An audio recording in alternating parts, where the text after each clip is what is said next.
Ladies and gentlemen, good day and welcome to the Aavas Financiers Limited Q1 FY24 earnings conference call. This conference call may contain forward-looking statements about the company, which are based on the beliefs, opinions, and expectations of the company as of the date of this call.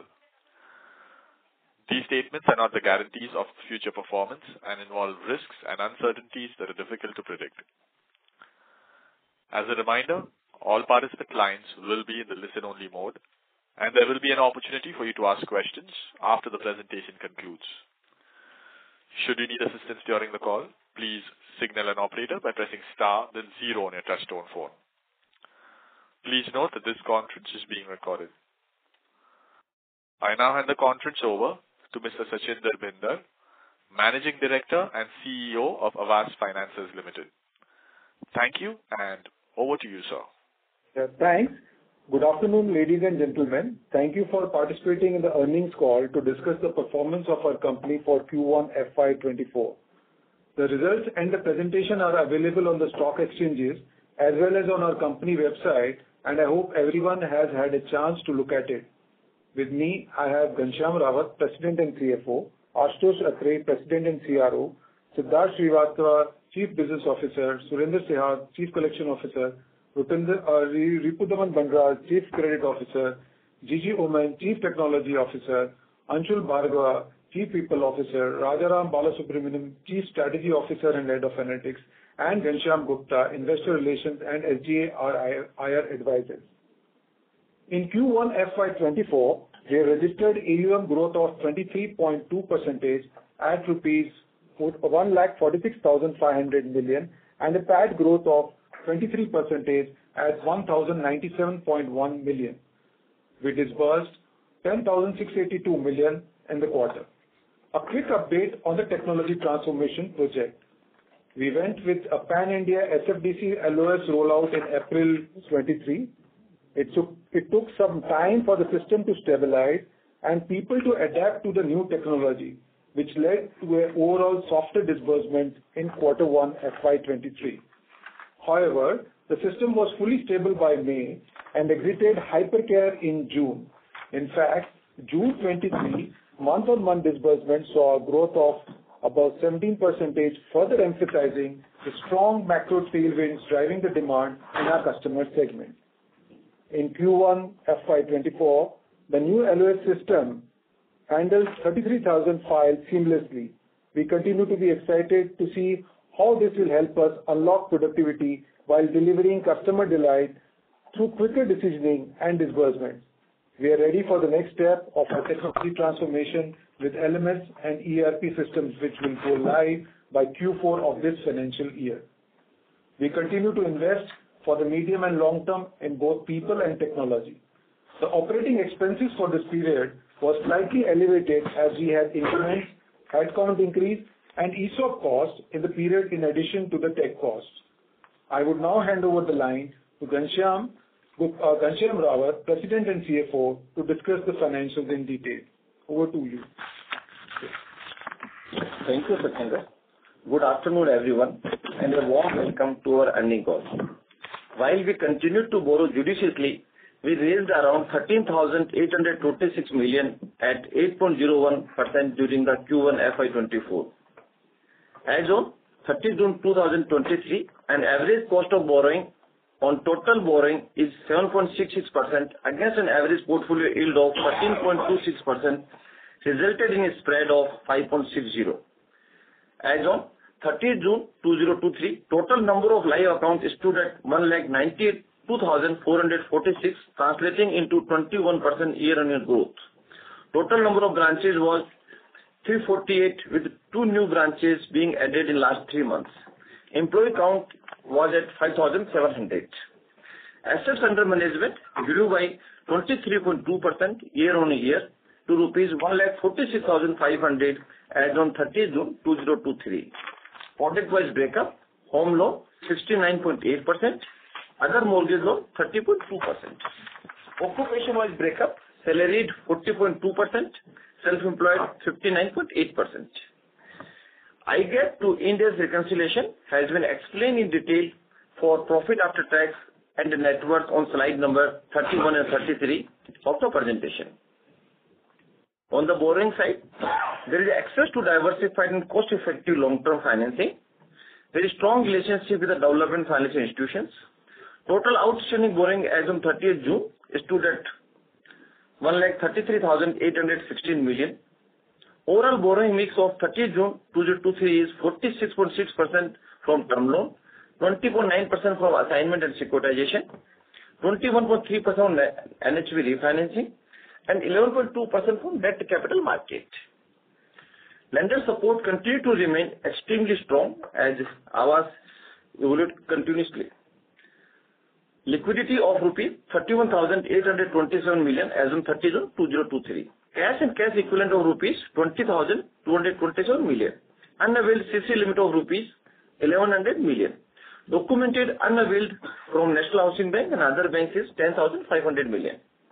Profitability. PAT increased by 23% year-on-year to rupees 1,097.1 million for Q1 FY24. ROA on 3.16% and ROE was 13.8% for Q1 FY24. As on 30 June 2023, we are well capitalized with a net worth of rupees 33,887 million and capital adequacy ratio at 47.32%. Our book value per share stood at 428.5 rupees. Now I would like to hand over the line to Ashutosh, the President and CRO, to discuss the asset quality numbers. Thank you, Ghanshyamji. The key portfolio risk parameters, asset quality and provisioning.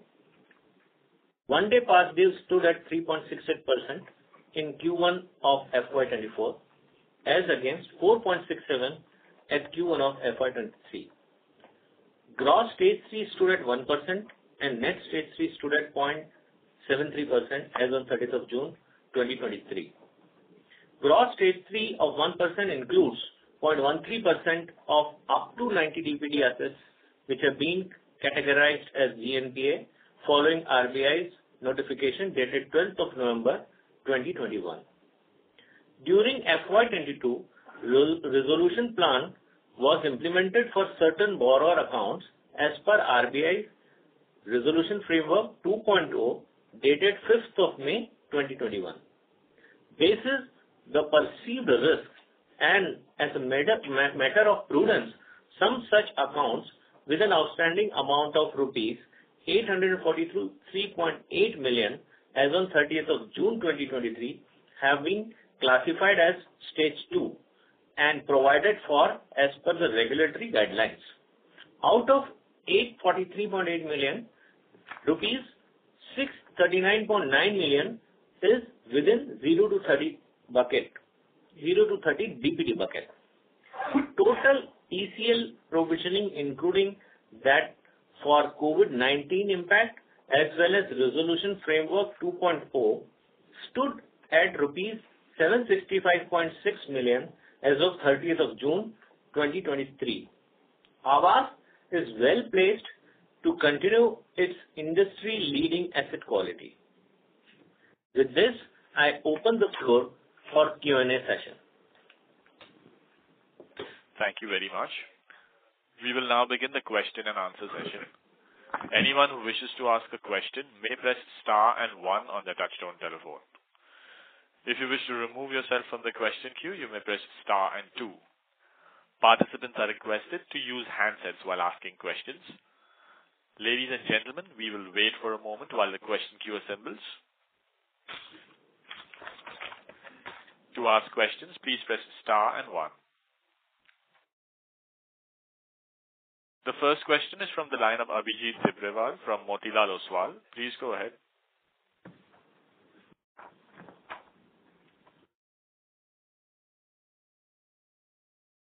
Hi, good afternoon. Am I audible? Yeah.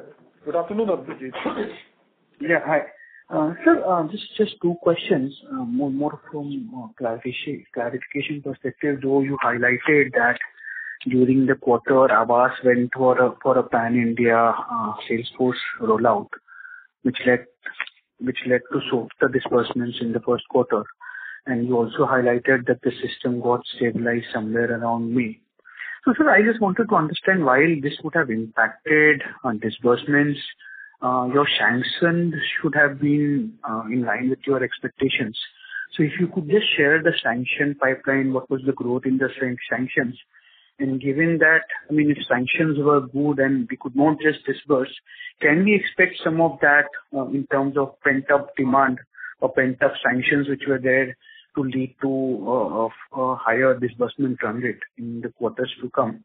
And also, I mean, while things normalized from June onwards, can you share the disbursement run rate in June and July?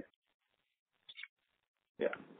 So, Abhijit, on the June, as I highlighted, we had a muted April because of the pan-India rollout of our SFDC, and which we got the stabilization happening in the month of May. And as we exited May and we had June, so June saw about around 17 to 18% growth over that. And as you rightly elucidated, there are sanctions which will really come across and help us in the quarter two actually to come across. So you rightly articulated, and that's what we see that happening as the system has moved out of its stabilization phase and the hypercare, and now it's fully stabilized. And I think you have to really, one has to be really, it was a big transformation project for us, and we took a call of getting across on a pan-India basis, both from a perspective of people adaptation and technology stabilization. So these were the two things which were the major ones which were related. But as a team, as a effort of the teams, we were able to bounce back in the month of May, stabilize, and come June, we've been on track. Got it. So the last question that I had here is, if you could share the breakup of your NHB borrowings, what was the regular refinance and what was for affordable housing finance?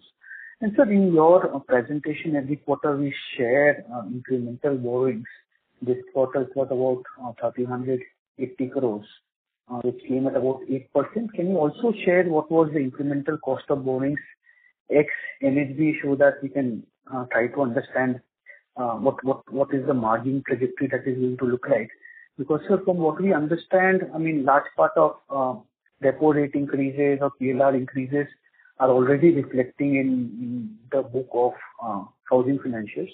So from here, how should yields pan out? How should cost of borrowings move? And obviously the impact of the trajectory that it will have on the margins. Yeah, Abhijit, your question has a two-part. I think let me cover the first part. NHB during this quarter, out of total borrowing, we borrowed almost 20% from NHB in this quarter. And other than NHB also, we have a few good products from the banks, institutions, from other private lenders, where we able to borrow less than MCLR rates from them. So our overall cost of borrowing for this quarter is 8%. NHB overall in component of our borrowing, if you see, we are roughly 20 to 22% in overall our borrowing mix. This year also, we got a fresh sanctions, which is almost out of my total borrowing program. We have got a new sanction also, which is around 20% of total borrowing program. So, whatever mix we have, NHB borrowing and other borrowing, it will remain similar in this year, and we hopefully remain in the coming year also, because we do a lot of lending, which is very important for NHB and Government of India and financial inclusion, rural semi-urban area, low ticket, new to credit. So those are our prime segments. So that help us in overall in cost of borrowing side. And overall, I think we are in this quarter we increased 40 basis point as our increase. Cost of borrowing side, I think we see a lot of stabilization through RBI, and I think repo rate in last two cycle, I think government RBI has given a pause. So it is we think is a more or less remain, some impact definitely will be there on the old borrowing, but we are in the range where we can able to maintain our healthy margins in the coming quarters. Just one clarification, NHB borrowings are still coming at those blended rates of about 5.5%? I think, Abhijit, these are two granular questions. I think I mentioned that 20% will remain maintained in the coming quarter. That will help us to maintain our cost of borrowing. Got it. Thank you so much. I'll come back in the question queue. Best wishes to the Aavas team. Thank you. Thank you. The next question is from the line of Nitesh from Investec. Please go ahead. Thanks for the opportunity, sir. So firstly, on the disbursement run rate, if you can mention what is the YY growth for the month of June, July, that will give us confidence that now we have normalized and this is the disbursement run rate that we should expect for the full year. On a YY basis, what was the disbursement growth in the month of June and July? If you can share that. So thanks, Nilesh. As I highlighted that we went through a big transformation project and 8 branches in the month of March to pan-India, 348, 350 plus kind of branches. And as I said that May was a stabilization period. June is a time when we had a 17% of growth, and July also we continued with the same kind of growth. And we see that in the month of August and September, we will have a gradual movement which would be on the upside. So we are very confident as a team that after the system stabilization and after the availability of this state-of-the-art technology, we'll be able to deliver in respect to what we've been guided to the market as always, actually. Sure. So we should expect 20 to 25% AUM growth for the company. Yeah, 100% for sure, Nitesh, and that's been our guidance throughout. So we continue be confident on that, and we are confident that we'll be there in that range of 20 to 25% AUM growth. Okay. And secondly, sir, there have been a lot of noise about employee attrition after the management change. If you can share some statistics, how the employee attrition run rate is going through, specifically in Q1, how are the trends on employee attrition? Last year data we already have in the annual report, but if you can share how the trends are in Q1, that would be useful. Yeah. Thanks, Nitesh. From a perspective of the senior management, or if you ask about CXO minus 1, 2, I think there is none. The most of the attrition which you see is the frontline, which is a normal industry norms, and it is in line with what the industry goes through.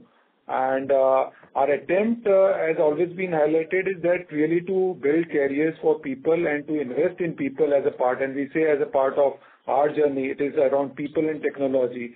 And in that, what we've done is for the middle and for the senior management to go across and tied up with IIM Ahmedabad to have the leadership programs which are on the real life kind of scenarios of the companies which we face, and really upgrade them and reskill them. And our entire focus has been there on the people side. So that's what it is. So it's been a normal, nothing which is anything which is bothering or anything which is off the one, which I would really highlight. It's a frontline sales which is always a normal course. Okay, sir. And lastly, what is the BT out number for the quarter? Balance out, absolute balance out of the loan book in this quarter that we have seen. It's in the range which we have seen in the last few years also, 1.4% of opening AUM for the quarter. Okay. Roughly our guidance is there, roughly 0.5% every month it remains BT out. Okay. Thank you, sir. That's it from my side. Thanks, Nilesh. Thank you. The next question is from the line of Kunal Shah from Citigroup. Please go ahead. Yeah. Hi. So the question was on OpEx. So given that maybe with respect to Salesforce implementation plus technology upgradation, how do we see overall OpEx to asset settling? This time we had a higher employee cost, but what would be the broad outlook out there? And any components within the employee cost which were exceptional and we should see the moderation in the coming quarters? Thanks, Kunal. I'll have GS sir answer in detail on the breakup of OpEx, and it's our endeavor to really work across what is operationally right and get operational efficiency. I think GS sir. Yeah. Thanks, Kunal. It's two questions. One is manpower cost, other is overall OpEx trajectory versus AUM. If you see manpower cost, quarter 4 versus quarter 1, sequential quarter, we have a roughly 8 to 9% annual increment cost in this quarter. There is a one-time cost in this quarter, roughly 1.25 crore of one of the KMP retirement benefit and all these things, which is a one-time cost in this quarter. And one important item, when you compare with the quarter 4 to quarter 1, in last year quarter 4, certain ESOP schemes got matured where unvested some quantum was there. That quantum got reversed in the last quarter, which was given as a reversal of 10 crore rupees, versus in this quarter we have a normal cost of 5 to 6 crore rupees as a ESOP cost basically. If you eliminate and compare these things, so you will find quarter 4 to quarter 1, we are roughly at 8 to 10% incremental on the manpower cost, apple to apple. I hope that clarify your question. And overall OpEx cost trajectory, yes, you know we are doing tech transformations and all these things are there. But generally in quarter 1, OpEx to AUM ratio remain little bit elevated because first quarter growth in AUM is lower than what we see in overall growth in full year basis. So as we move ahead, we are confident at the year end we will be whatever we have given a commentary on the annual, we will be in the range of what you have seen 3.68% last year closing. We will be few basis point, 5 to 10 basis point here and there.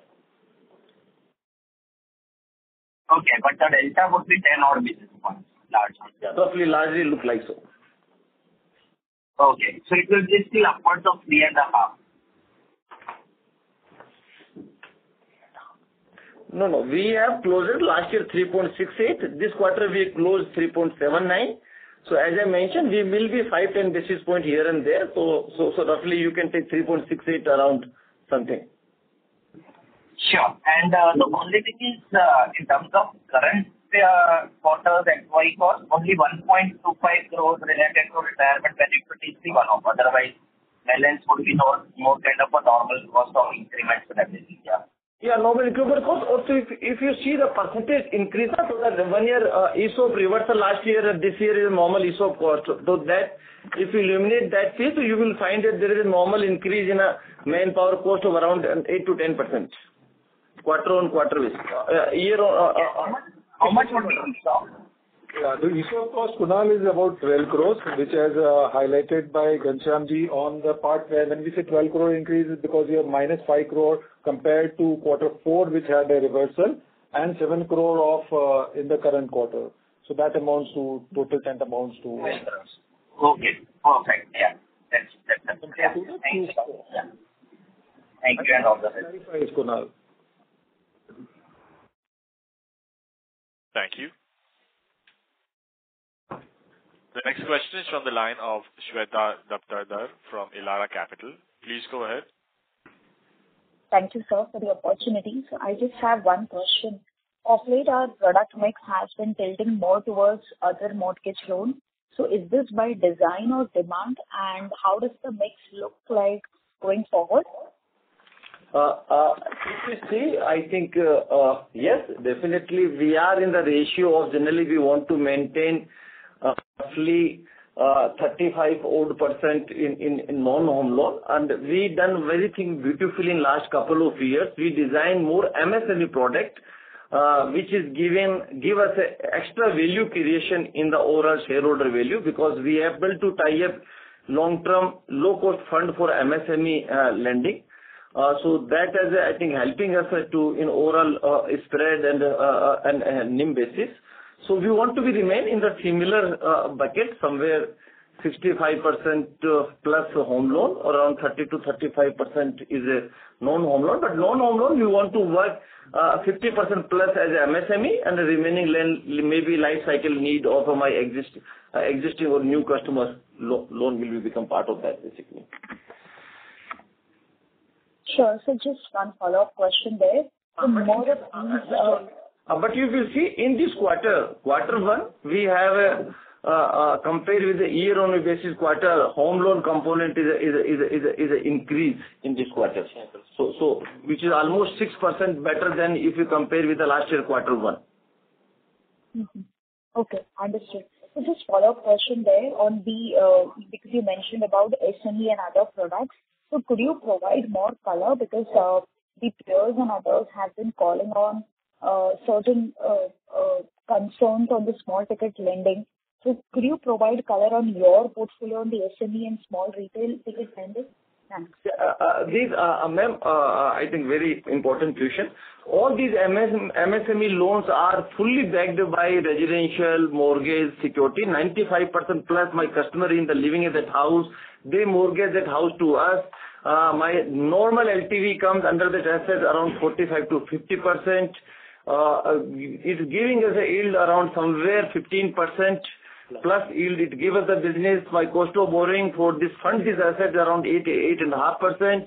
So it's a good product. Or we are in this product last almost in the 5th year of business operation for this product.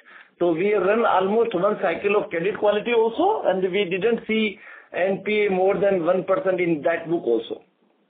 And Shweta, just to add on to what Rawatji said, it is another is that we've always followed the cash flow based underwriting practice, and that is how actually it helps us to maintain that. Understood, sir. That was quite helpful. Thank you. Thanks, Shweta.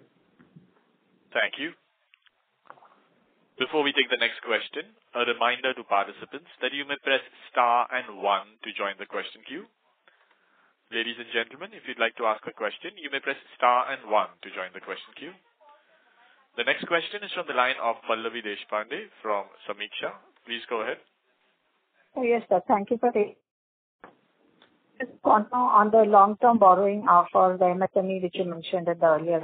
What's the rate we are getting it, and what's the source of funding, since you said it's coming at a subsidized rate maybe? Pallavi, could you please repeat your question? I think yes. You mentioned about MSME, the funding that you're getting is at an attractive rate and for a long tenure. So if you could just share with us what's the tenure and what's the rate you're getting at that. Yeah. This is to understand from an industry perspective, nothing to do with Aavas, but just wanted to, because we're seeing a lot of boom in the MSME space. So I just want to understand, and who's funding it actually, or since you said it's at attractive rates. You will appreciate a name to take a lender name is very difficult, but I can give the sector wise something. These are secured borrowing, and as a Aavas, we have demonstrated in last 10 years very credit consciousness and quality of our portfolio. If you see in last 10 years, we total write-off is 25 crore rupees against our total lending of 23,000 crore rupees in last 10 years. So market recognize that thing, and accordingly we get a best price when we borrow from the market.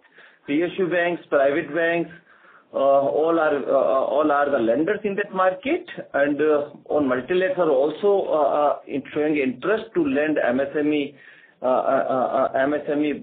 lending. So roughly we get around 8 to 10 years long-term borrowing from these lenders. Roughly pricing comes between 8 to 8.5%. Right, sir. Thank you so much, sir. That's all.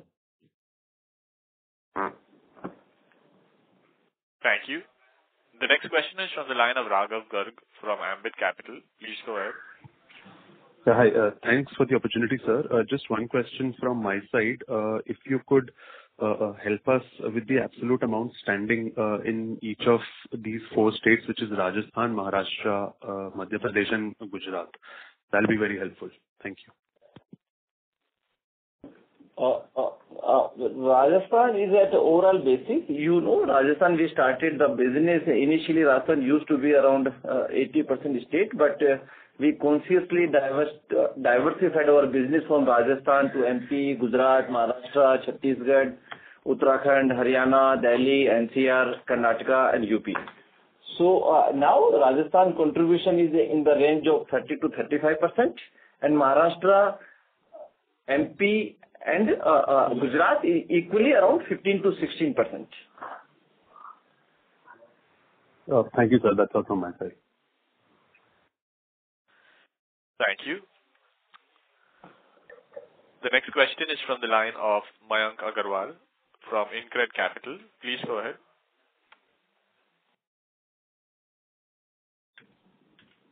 Mr. Mayank Agarwal, you may go ahead with the question.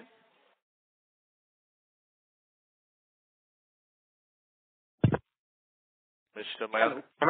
Yes, we can hear you now. Please go ahead.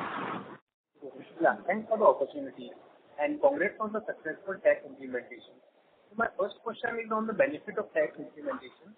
How it would reduce our tax? So our tax was earlier about 10 plus days. So we would benefit on that. And second, in terms of efficiency, how much increased efficiency we could visible because of this tax implementation?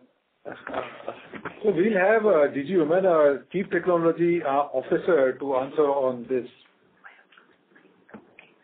Hi, Mayank. Good afternoon. So to your question, so we have actually just gone live in the last quarter with the new technology platform, and our main objective of bringing in the new technology platform are threefold. One, of course, to bring in better efficiency and productivity in the entire process. Second, how do we make our systems and processes more stable and scalable? And then the third is bringing in the right customer experience, right? So, of course, we are in the first quarter post stabilization, and we have enabled the mechanisms to track every single process and timestamp it so that we are able to track how the processes are or how the file is moving across different processes. We brought the entire organization to a common platform that will also help everybody to seamlessly, right from the onboarding of customer going all the way up to the dispersal.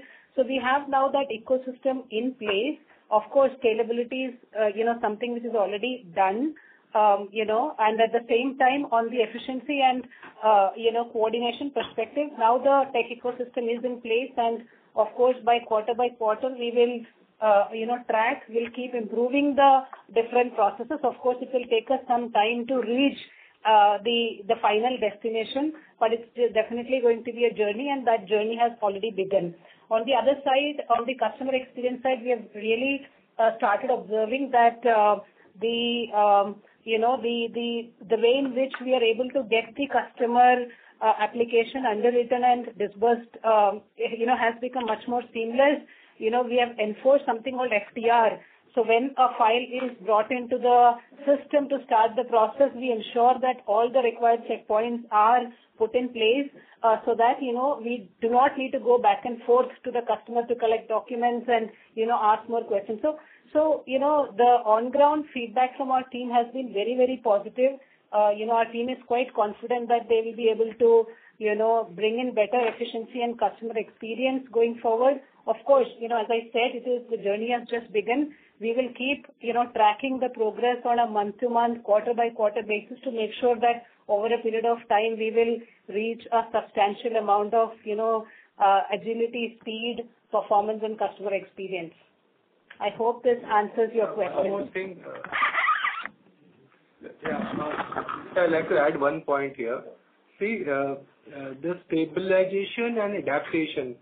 Best part is, in the opening remarks, Sachinder said we processed 33,000 files in a new platform, and we have started seeing some green shoots in the TAT, and which we have seen and we have started experiencing, because of which we were able to recover very fast. So two things are very important. The scalability of platform is there because the platform is at away from hypercare stage within 30 to 45 days. This is one big thing. And second thing is the team is able to adapt to that system. I think these two things are very important for us to, in terms of Q1, two things we take care of very much. And we have started seeing some green shoots, and I'm sure this journey has just started, as GG said. And we are looking forward to a big benefit coming out of this digital transformation. Thanks. That was really useful. My second question is on the new branches which we have established in the newer geography in past 2.5 years after COVID. I guess these branches would have been done their learning curve as of now and would be started contributing to the disbursement. How is your experience in the incremental disbursement, incremental AUM from these new geographies and the new branches established?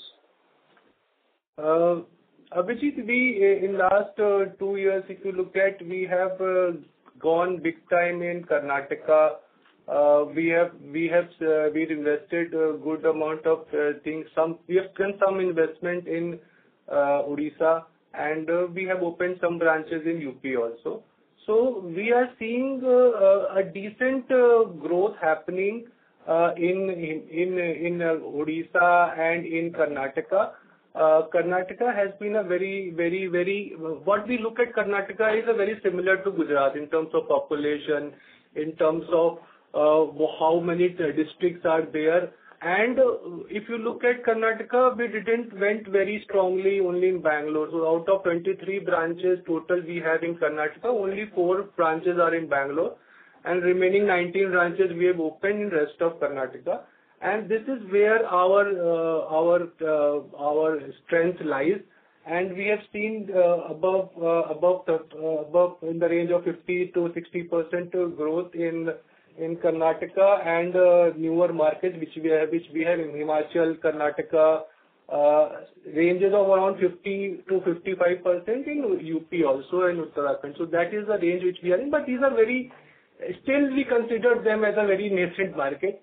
And we have a huge amount of headroom and runway to grow in this market, and we will keep investing and exploring newer opportunities. Okay, thanks. That was really useful. And all the best. Thank you. The next question is from the line of Abhijit Tibrewal from Motilal Oswal. Please go ahead. Yeah, thank you for allowing me a follow-up question. So, just thinking aloud on this forum, now that you have done this, or rather rolled out this tech transformation to all your branches pan-India, just wanted to understand, now there are 2 levers to an improvement in throughput. A, better distribution, higher productivity from more branches, and then the second thing is this new tech platform, this technology transformation that you have undergone. So I don't need concrete numbers here, but intuitively, if you think about it, how can disbursement momentum improve? A, through better distribution productivity, and B, through this tech transformation that you have done. If you can help us think through that. Yeah, I think your question is around same thing which we are internally discussing at senior management level and zonal head levels. After doing the Salesforce implementations and then followed by Oracle Flex Q1 as well as ERP systems, yes, we are looking how we can enhance our distribution network without expanding our branch networks. So we are in coming. It's too early to say, but in coming quarters, coming years, we are expanding other way to originate our leads and our business basically. So because in this process we have also made a MuleSoft implementation also, which can talk thousands of API on real time on various sourcing channels. Digital sourcings, I think last time, sometime back you mentioned we almost reach a 10% business which is non-conventional business. But in old system we got stuck to increase beyond 10% basically. Now we think after this implementation, tech team, our underwriting team, risk team, business team feel confident that now we can increase this 10% contribution, which is a non-conventional method of sourcing the business. we can increase that channel also in coming years. Yes, efficiency side also, it will help us, like Secretary mentioned, all risk underwriting system, valuation risk, technical risk, legal risk, everybody is on the same platform and real-time basis. They can talk to customers, they can real-time basis, they can talk to relationship managers about the case, about any further input is required basically. So efficiency-wise, we look forward, it will substantially increase our efficiency, which used to take, let's say, 13 days, 14 days in our overall lead time. We are targeting to bring down almost 6 to 7 days basically, 6 days basically. That will help us. And secondly, I think in gradually we are making data science analytic systems more robust in the company, which help us efficiency improvement, that will help us more risk-based pricing, that will help us more, let's say, lead funnel prioritizing in the lead funnel itself basically, so that we start to invest time and energy when my app score is a certain level. So that thing also will go live in another, let's say, quarter and so. So all these things will help us to bring the efficiency, risk-based pricing, and OpEx will also become improvised. Thank you for that, Ghanshyamji. And just one last question from my side. Again, going back to the topic of OpEx. For how many more quarters or within how many more quarters do we expect this technology transformation program that you have embarked upon to get completed? And a related question is and because of that, for how many more quarters do you expect the OpEx to remain elevated? Sometime back, Ghanshyamji, you had given a guidance of OpEx of about 3.7% OpEx to assets. But after this implementation is complete, this tech transformation is complete, based on whatever your assessment is, what can this OpEx come down to in the next maybe 2 years? Yeah, Vijay, I think we mentioned earlier also, and again we are reiterating with the confidence that we are OpEx cycle, we are almost at a peak level, 3.7 to 3.80 is a peak level. We mentioned it that, but also this year is our investment year, in which we are investing in a tech platform, technology, transformation, everything basically. And from next year onward, we definitely looking 20 to 25 basis points saving on OpEx side continuously for 2-3 years. So that will bring back to our original where we started less than 3% OpEx to AUM level. Thank you so much, sir. That's all from my side. Thanks, Abhijit. Thank you. The next question is from the line of Vignesh Iyer from Sequent Investments. Please go ahead. Thank you, sir, for the opportunity. Just to understand, sir, if I'm not wrong, in the last con call of Q4, you had guided for ROE of somewhere between 15 to 20%. So just to get an understanding, what would be the ideal timeline? I mean, within 2 years, we can stabilize around that levels?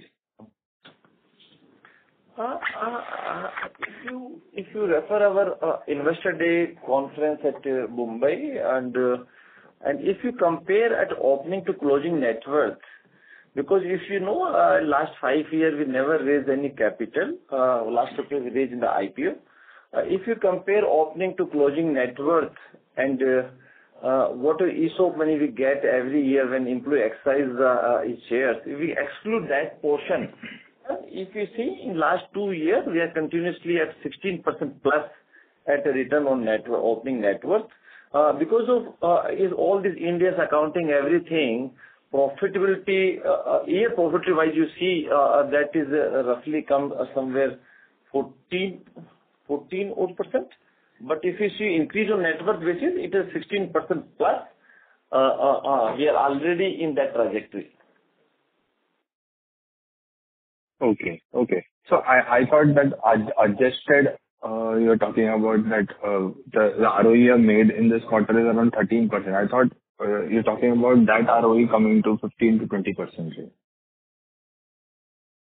Well, this ROE will, as normal, we are giving our directions long-term directions. This business is at a growth rate of 25% and at a 7 to 8 leverage, we will maintain our ROA 2.5 to 3%. So this business is long-term sustainable business at 15 to 20% ROE business. Okay. Right. I get it. So yeah, that's all from my side. I'll get back. Thank you. The next question is from the line of Nitesh from Investec. Please go ahead. Thanks for the opportunity, sir, again. Historically, we were having a decentralized underwriting system where at the branch level, the credit decisioning is happening. So with the new software implementation, is there any change in the workflow on the underwriting side? So Nitesh, Ashutosh this side. See, there is no change in terms of underwriting or assessing the cash flows. So new system is going to support the underwriter on all the peripheral checks and all the peripheral clerical work, so that he need not to rewrite things, and we can be rest assured that through APIs all the documents are cross-checked, and say certain APIs, bank statements actually can be with certain softwares you can actually get all the bank statements already calculated, use of account segregator. So these kind of clerical things when they do it, and also they can do the prioritization of the cases. So when in one of the questions how the efficiency can be increased is because all the documents when the client puts it up in the system, the underwriter will know which client is almost ready with the property and the document, so that he can prioritize those clients. Because as you know, buying a house is not an impulsive decision. Some people just log in the proposal while they are still searching for the property, right? So these kinds of peripheral things actually the system will help to the underwriter. But as far as our touch and feel of typically self-employed non-professionals visiting their businesses, understanding their cash flows, will continue to be in the same manner. Sure. And the credit decisioning will be happening at the branch level, right? It is happening at the branch level only. There is no centralization of the credit. Okay. Sure. Yeah. Thank you, sir. That's it for now. Thank you. Thank you very much. We'll take that as the last question. I would now like to hand the conference over to Mr. Sachinder Bhinder, MD and CEO of the company, for closing comments. Thanks, ladies and gentlemen. As we conclude today's earnings call, I would like to express my heartfelt gratitude to each one of you for your participation and engagement. The dedication and commitment of our team, the trust and support of our stakeholders and shareholders, and the loyalty of our valued customers have always been instrumental in our growth story. Looking ahead, I want to emphasize that we will continue to maintain razor-sharp focus on governance, asset quality, profitability, leveraging technology, and creating a superior customer experience. We remain optimistic about the future and are confident that our strategic initiatives will continue to drive sustainable growth and shareholder value. Once again, thank you for your ongoing support and belief in our vision. If you have any further questions or require additional information, please feel free to reach out to our investor relations team. Thank you, and have a wonderful weekend ahead. Thanks.